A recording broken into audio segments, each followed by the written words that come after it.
আকাশবাণী খবর পড়ছে শঙ্কর মুখোপাধ্যায়। বিশেষ খবর। প্রধানমন্ত্রী আজ বারাণসীতে 2000 কোটি টাকা মূল্যের 27টি প্রকল্পের শিলান্যাস ও উদ্বোধন করেছেন। ডেয়ারি শিল্পের বিকাশে এনডিএ সরকারের অগ্রাধিকারের কথা শ্রী মোদী আবারও উল্লেখ করেছেন। আজ কিষাণ দিবস পালিত হচ্ছে। ওমিক্রন ভ্যারিয়েন্টের প্রেক্ষিতে কেন্দ্রীয় সরকার রাজ্যগুলির প্রস্তুতি খতিয়ে দেখেছেন। প্রধানমন্ত্রী আজ পরিস্থিতি পর্যালোচনা করেন। দেশের টিকাযোগ্য জনসংখ্যার 60% দুটি ডোজই পেয়েছে বলে স্বাস্থ্যমন্ত্রী জানিয়েছেন। জাতীয় আরোগ্যের হার 98.4%। অসংগঠিত ক্ষেত্রের 38 কোটি শ্রমিকের কাছে সামাজিক নিরাপত্তার সুবিধা পৌঁছে দেওয়া হবে বলে কেন্দ্রীয় শ্রমমন্ত্রী জানিয়েছেন। সেনাবাহিনী আসিগমা নামে একটি সর্বাধুনিক অ্যাপ চালু করেছে। পশ্চিমবঙ্গে বকেয়া পুরসভার নির্বাচন 2টি দফায় করানো হবে। ফিরহাদ হাকিমি দ্বিতীয়বারের জন্য কলকাতার মেয়র হচ্ছেন। দুবাইয়ে অনূর্ধ্ব-19 এশীয় ক্রিকেটে ভারত 154 রানে আমির শাহীকে হারিয়ে দিয়েছে। কোভিড ভ্যাকসিনের 150 কোটি ডোজের দিকে ভারত যখন দ্রুত এগিয়ে চলেছে, তখন উদ্বেগের কারণ হয়ে দাঁড়িয়েছে করোনার নতুন ভ্যারিয়েন্ট। এই পরিস্থিতিতে সব শ্রোতার কাছে আমাদের আবেদন, যত দ্রুত সম্ভব পুরো ডোজ টিকা নিন, অন্যদেরও টিকা নিতে সাহায্য করুন।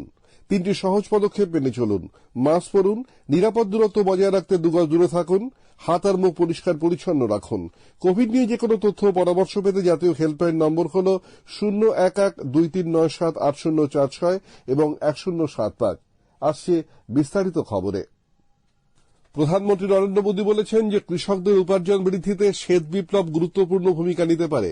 সেই কারণেই কেন্দ্র এবং উত্তরপ্রদেশ সরকার দুগ্ধ উৎপাদন ক্ষেত্রে কৃষকদের নিরন্তর সাহায্য করে যাচ্ছে।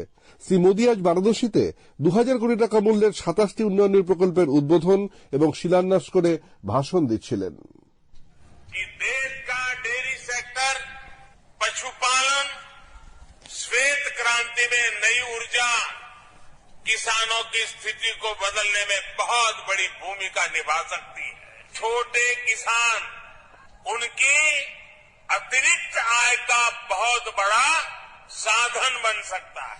भारत के डेयरी प्रोडक्ट के पास विदेशों का बहुत बड़ा बाजार है, जिसमें आगे बढ़ने की बहुत सारी संभावनाएं हमारे पास है। শ্রী মোদী কারখিয়াঙে উত্তরপ্রদেশ রাজ্য শিল্প উন্নয়ন কর্তৃপক্ষের ফুড পার্কে বনস ডেয়ারি সংকুল নামে আমুল দুধের একটি কারখানার শিলান্যাস করেন।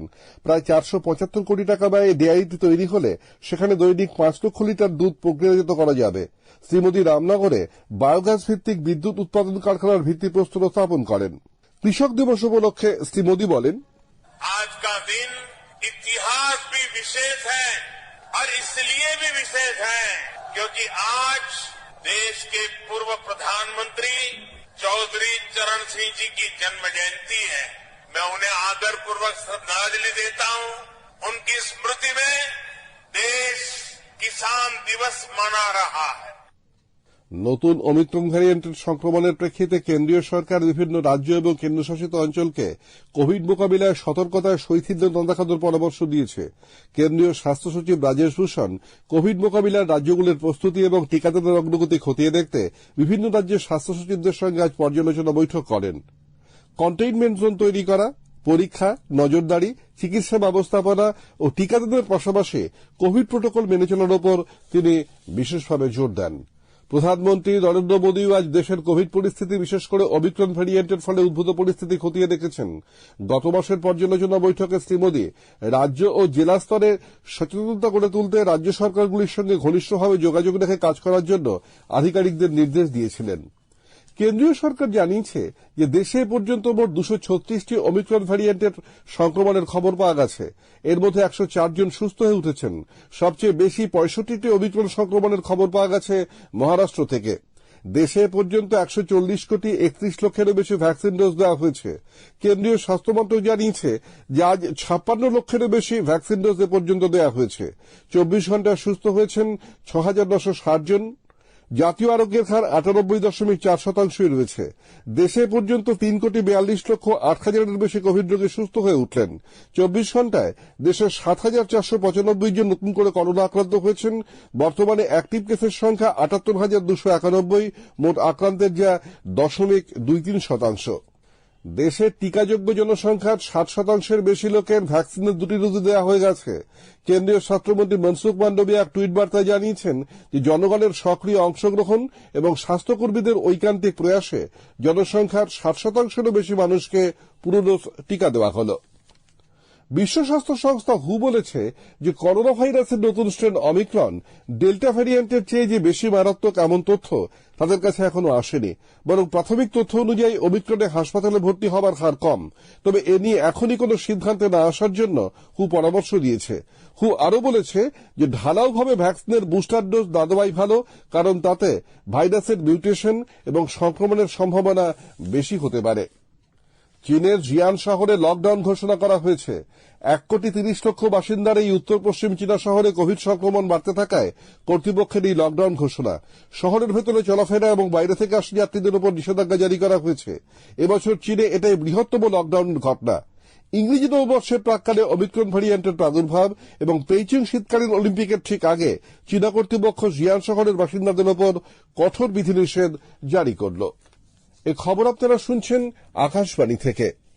কেন্দ্রীয় শ্রম ও কর্মসংস্থান মন্ত্রী ভূপিন্দর যাদব বলেছেন যে গ্রামীণ কারিগর এবং হস্তশিল্পী সহ দেশের অসংগঠিত ক্ষেত্রের 38 কোটি শ্রমিকের কাছে সামাজিক নিরাপত্তার সুবিধা পৌঁছে দেওয়া হবে। নতুন দিল্লির জওহরলাল নেহরু স্টেডিয়ামে 35তম হুনার হাটের উদ্বোধন করে শ্রী যাদব আজ বলেন যে তার মন্ত্রকের জন্য 400 রকমের পেশা চিহ্নিত করেছে। এর মধ্যে চিরাচরিত শিল্পকলার লোকেরাও আছেন।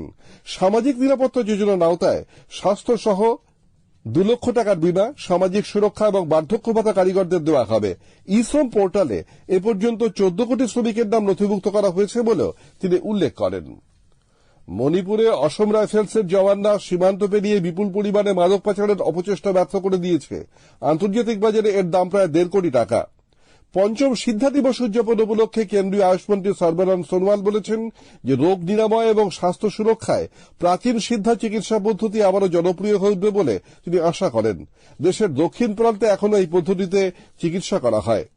ভারতীয় সেনাবাহিনী আজ অ্যাসিগমা নামে একটি মেসেজ অ্যাপ চালু করেছে। আরবি সিকিউর ইন্ডিজিনাস মেসেজিং অ্যাপ্লিকেশন বা অ্যাসিগমা নামে এই অ্যাপটি নতুন প্রজন্মের সর্বাধুনিক ওয়েব ভিত্তিক একটি অ্যাপ। সেনাবাহিনীর সিগন্যাল কোরের আধিকারিকরা নিজেরাই এই অ্যাপটি তৈরি করেছেন। সেনাবাহিনীর নিজস্ব নেটওয়ার্কে এই অ্যাপটি এখন কাজ করা হবে। গত 15 বছর ধরে চলা আরবি ওয়াইড এরিয়া নেটওয়ার্কের জায়গায় এটি চালু হচ্ছে। পাঞ্জাবের লুধিয়ানা আদালত চত্বরে আজ এক বিস্ফোরণে 2 জনের মৃত্যুর খবর পাওয়া গেছে। আহতের সংখ্যা অনেক। বিস্ফোরণে চত্বরের বেশ কিছু অংশ উড়ে গেছে। লুধিয়ানা জেলা আদালতে আজকের এই বিস্ফোরণের ঘটনা সম্পর্কে কেন্দ্রীয় সরকার পাঞ্জাব সরকারের কাছ থেকে রিপোর্ট তলব করেছে। রাষ্ট্রসংঘ নিরাপত্তা পরিষদে আফগানিস্তানকে মানবিক সহায়তা দেবার উপর থেকে নিষেধাজ্ঞায় ছাড় দিতে আনা একটি প্রস্তাবের পক্ষে ভারত ভোট দিয়েছে। ভারতের স্থায়ী প্রতিনিধি টি.এস. তিরুমূর্তি বলেছেন যে মানবিক সহায়তার ক্ষেত্রে কোনো বাধা আসা উচিত নয়।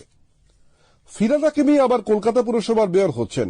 পুরসভার চেয়ারপারসন হচ্ছেন মালা রায়, ডেপুটি মেয়র হবেন অতীন ঘোষ। কলকাতা এক উচ্চ পর্যায়ের বৈঠকে তৃণমূল কংগ্রেসের মুখ্যমন্ত্রী মমতা ব্যানার্জি পুরসভায় দলের নেতা হিসেবে ফিরহাদ হাকিমের নামে ঘোষণা করেন।